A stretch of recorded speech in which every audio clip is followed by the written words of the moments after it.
Welcome to The Explainer. Today, we're unpacking a truly transformative framework from the book Emotional Intelligence 2.0 by Travis Bradberry and Gene Greaves. We're going to look at the absolute core mission of this material, which is, honestly, completely changing how we understand, process, and handle our own thoughts and feelings. We spend so much of our lives focused on acquiring hard facts and technical skills, but what if the true key to fulfillment actually lies in mastering that space between your feelings and your actions? To understand why this is quite literally a matter of survival, just picture this. You're in the water, and suddenly, out of nowhere, you are attacked by a massive great white shark. Well, this actually happened to a man named Butch Connor. In that life or death moment, Butch experienced what the authors call an emotional hijacking. These are those intense moments when your emotions entirely control your behavior and you react without a single logical thought.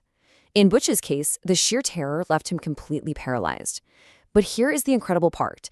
Even in the presence of a literal man-eater, Butch was able to use his thoughts to take back control from his emotions.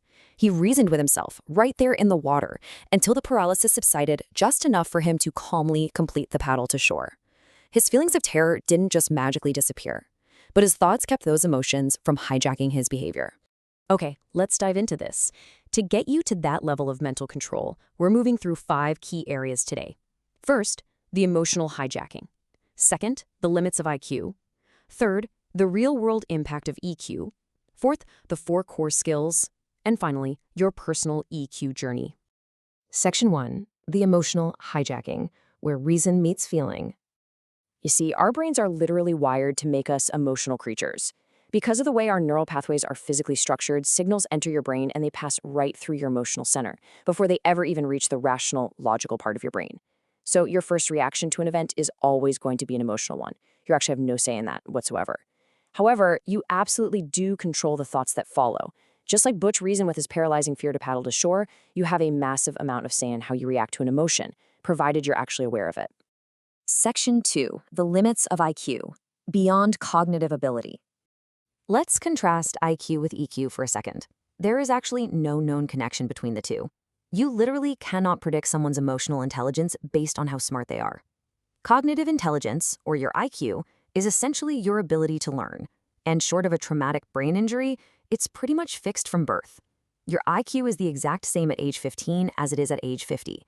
You don't get a higher IQ just by learning new facts. EQ, on the other hand, that is a highly flexible performance skill. It dictates how we manage our behavior and navigate social complexities.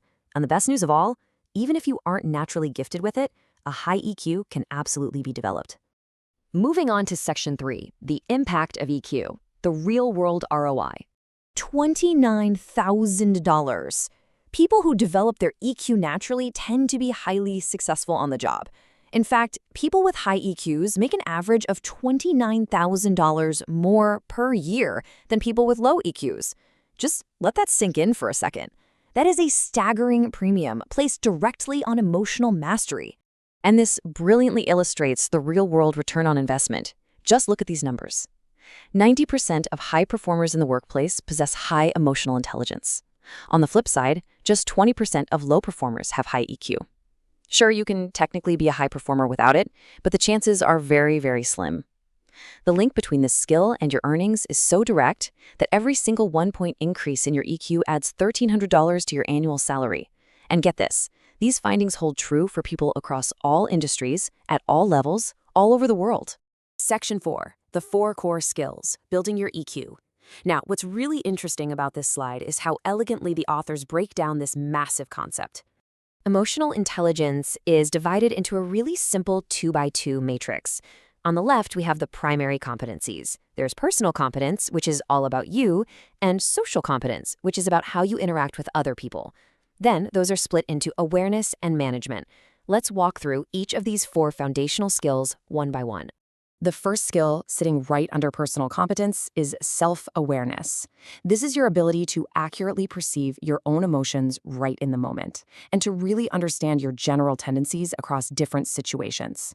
What's absolutely crucial to understand here is that a high degree of self-awareness requires courage. It requires the willingness to tolerate the sheer discomfort of focusing on feelings that might be negative or, well, kind of ugly.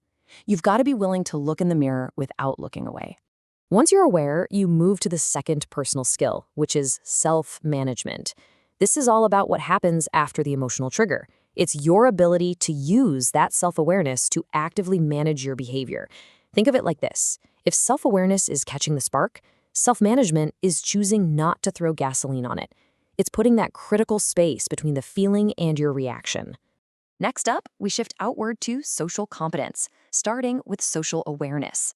Fundamentally, this is about your ability to read the room.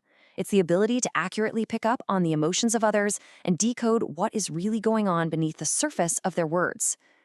Observing body language, tone, and those unspoken dynamics between people. And finally, we reach the pinnacle skill, relationship management. This basically synthesizes the other three. You use the awareness of your own emotions, combined with the awareness of others' emotions, to navigate complex social webs, resolve conflicts, and ultimately achieve positive, successful interactions. Section 5. Your EQ Journey, Putting It into Practice. The book outlines a very specific, step-by-step action plan to get you there. First, you get your baseline scores through an appraisal. Second, and please don't miss this, you must pick just one EQ skill to work on at a time. The human mind can really only focus effectively on one of these at once. If you try to fix everything, you're gonna end up fixing nothing. Third, you pick 3 specific strategies to practice for that single skill. And fourth, you choose an EQ mentor, someone who is genuinely gifted in your chosen skill and can give you regular, honest feedback.